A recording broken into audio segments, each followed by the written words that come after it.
नमस्कार, स्वागत आहे तुमचं निकम दीपा यूट्यूब चॅनलमध्ये। आज मी तुमच्यासाठी मस्त चमचमीत अशी आलू कचोरीची रेसिपी शेअर करणार आहे। तीही साध्या आणि सोप्या पद्धतीने मी आलू कचोरीची रेसिपी बनवलेली आहे। चला मग व्हिडिओला स्टार्ट करूया। त्याआधी मी माझ्या नवीन असाल तर चॅनलला लाईक, शेअर आणि सबस्क्राईब करायलाही विसरू नका।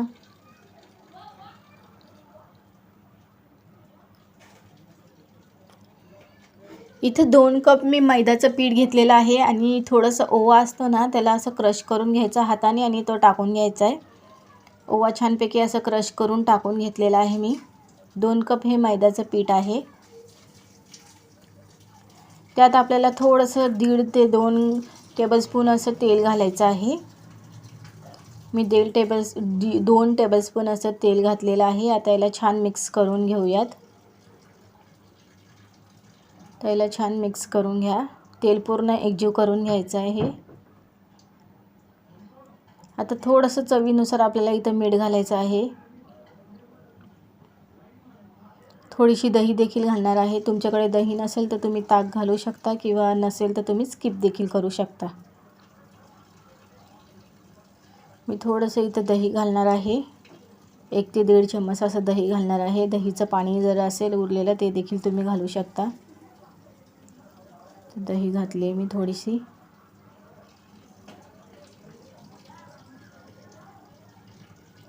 आता पूर्ण एकजीव करून याचा छानपैकी असा डो तयार करायचा आहे। सॉफ्ट असा डो तयार करून घ्या याचा। तुम्ही बघू शकता छान असं सॉफ्ट पीठ भिजवून घेतलेलं आहे मी। आता याला रेस्ट करायला ठेवून द्या अर्धा घंटा। त्यानंतर सुके मसाले बघूयात। इथं कढई ठेवलेली आहेत आणि धनिया असते ते 1 टेबलस्पून मी धनिया घेतलेला आहे, मोठा टेबलस्पून। त्याला भाजून घ्यायचं आहे आणि अर्धा टेबलस्पून इथं आपल्याला बडीशेप घ्यायची आहे, त्यालाही भाजायचं आहे। धनिया आणि बडीशेप घेतलेला आहे। त्यानंतर 1 टेबलस्पून जिरं घातलेलं आहे। इत्यादी 3 मसाले आपल्याला हे सुक्केसाठी लागणार आहे। आता याला छान असं फ्राय करून घ्यायचं आहे आपल्याला क्रिस्पी होईस्तोवर। आता मी काढून घेतले आणि खलबत्त्याच्या साहाय्याने छान याला कुटून घ्यायचं आहे आपल्याला। आपलं हे कुटून झालेलं आहे, तुम्ही बघू शकता। आता याला काढून घेऊयात। तोपर्यंत आपले बटाटे इथेही शिजून झालेले आहेत। आता याची छालपट काढून घेऊयात। त्यानंतर मी अद्रक, लसूण आणि 2 मिरच्या घेतलेल्या आहेत इथं। हे आपल्याला बटाट्याला फोडणी देण्यासाठी आहे। अद्रक, लसूण आणि 2 मिरच्या घेतलेल्या आहेत। त्याला छान असं कुटून घेतलेलं आहे। आता यात थोडंसं तेल टाकायचं आहे आपल्याला कढईत। आता कढईनंतर कढईत आपल्याला अद्रक लसूणची जे पेस्ट करून ठेवली आहे त्याला फ्राय करायची आहे। तेल छान असं तपून झालं आहे। आता आपल्याला अद्रक, लसूण आणि मिरच्याचा ठेचा करून ठेवलेला होता तो फ्राय करून घ्यायचा आहे। आणि यात मी 1 टेबलस्पून बेसन पीठ घालणार आहे। बेसन पीठ टाकल्याने आपले जे सारण असतं ते असं सुक्कं व्हायला मदत होईल, ओलसर नाही होणार, सुक्कं राहील। म्हणून 1 टेबलस्पून असं बेसन पीठ घाला आणि त्याला खरपूस असं भाजून घ्या। ते भाजून झाल्यावरच आपल्याला सुके जे मसाले आपण कुटून ठेवलेले ते घालायचे आहेत। छान असं हलवून आपल्याला हे भाजून घ्यायचं आहे। तुम्ही बघू शकता छानपैकी आता आपलं हे बेसन पीठ भाजून झालेलं आहे। आता सुके जे मसाले आपण तयार करून ठेवलेले ते घालायचे। थोडे पहिले घालायचे, त्यानंतर वापस आपल्याला थोडे करून असं घालायचं आहे। आता यात आपण बॉईल केलेले आलू आहेत त्याला टाकून त्याला पूर्ण क्रश करून घ्या। या मॅशरच्या सहाय्याने मी छान असं मॅशर करून घेते। आता उरलेला जे आपण मसाला होता तो मसाला यात टाकून घ्यायचा आहे आपल्याला आणि हे छान एकजीव करून घ्या। थोडासा चाट मसाला देखील घालायचा आहे। चाट मसाला घालते मी 1 टेबलस्पून असं चाट मसाला। त्यानंतर आमचूर पावडर घालते 1 टेबलस्पून। इत्यादी घातल्यानंतर आपल्याला हे छान असं मिक्स करून घ्यायचं आहे। थोडीशी धण्यापूड घातली आहे, अर्धा टेबलस्पून हळद घातली आहे,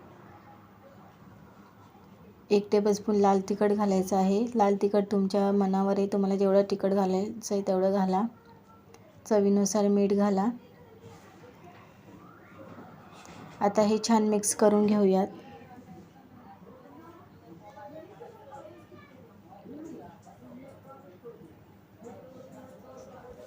पूर्ण एकजीव करून घ्या. पूर्ण एकजीव करून घेते मी छान. आता गॅस आपल्याला इथं बंद करून घ्यायचा आणि हे थंड करून घेऊयात. आपलं पीठ इथं छानपैकी मुरून झालेलं आहे. आता याची छोटे छोटे हाताने पुऱ्या करून घ्यायच्या आहेत. हाताच्या साहाय्याने किंवा तुम्ही हे लाटून देखील करू शकता, पण हाताने छान असं करून घ्या. आणि आपलं आलूचं जे सारण आहे ते यात भरून घ्यायचं आणि पूर्ण असं लॉक करून घ्यायचं आहे. तुम्ही बघू शकता छान असं लॉक करून घ्या. हे मोदकला कसं लॉक केलं जातं तसं हे लॉक करून घ्यायचं आहे.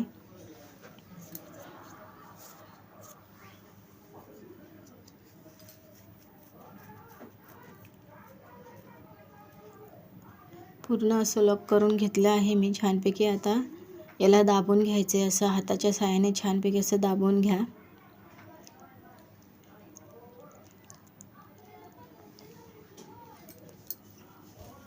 त्याचे काटं पूर्ण असे दाबून घ्या, कारण की हे त्याला सुटलं नाही पाहिजे, म्हणून ह्याचे काटं छानपैकी दाबून घ्यायचे हाताने.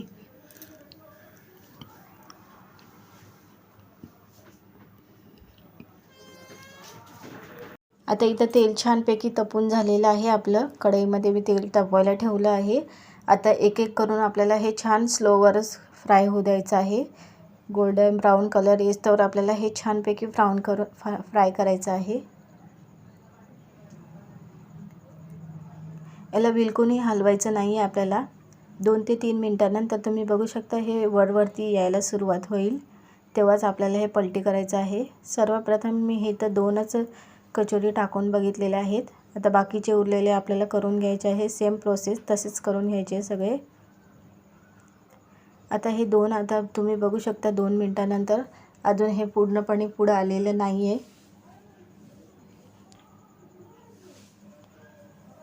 एक कचोरी वरपर्यंत आलेला आहे, तुम्ही बघू शकता. आता दोन्हीही आलेले आहेत. आता याला तुम्ही पलटी देखील करू शकता.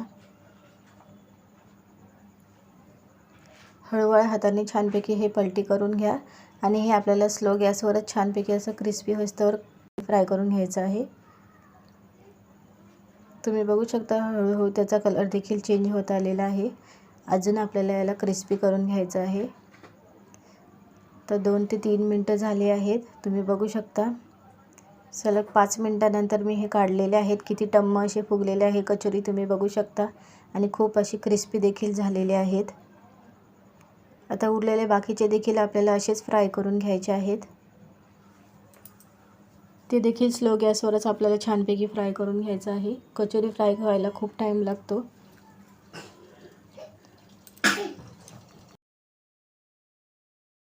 मी तुम्हाला एक कचोरी इथं फोडून दाखवते. तुम्ही बघू शकता खूप अशी छान अशी क्रिस्पी देखील झालेली आहे. नक्की बनवून बघा अशी कचोरी. चला मग आता आपण कचोरी खायला सुरुवात करूयात. सर्वप्रथम सुरीच्या साहाय्याने आपल्याला असे 4 तुकडे करून घ्यायचे आहेत. त्यात हिरवी चटणी टाकून घ्यायची आहे. कोथिंबीरची ही हिरवी चटणी आहे. तुम्हाला जेवढी लागेल तेवढी तुम्ही टाकू शकता यात. त्यानंतर आपल्याला इथं चिंचाची चटणी टाकायची आहे. चिंच आणि गूळ मिक्स करून ही चटणी तयार केलेली आहे, ती टाकून घ्यायची आहे. त्यानंतर दहीमध्ये थोडी साखर घालून आपल्याला याला छानपैकी फेटून असं तयार करून घ्यायचं आहे. दही अशी छानपैकी अशी लस्सीसारखी तयार करून घ्यायची आहे आणि ही आपल्याला जेवढी लागेल तेवढी टाकून घ्यायची आहे. त्यानंतर मी इथं नायलॉनची शेव असते बारीकवाली ती टाकलेली आहे. तुम्हाला जेवढी लागेल तेवढी तुम्ही टाकून घ्या त्यात.